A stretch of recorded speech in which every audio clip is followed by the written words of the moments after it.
It is absolutely possible to continue to breastfeed and chest feed while taking antidepressants.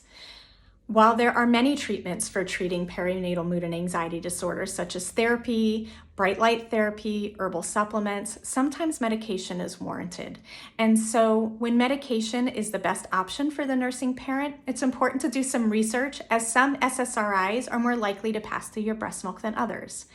A nursing parent would want to also just monitor their child for possible side effects such as uneasy sleep, irritability, poor feeding, and we always want to take extra precautions with our preemies.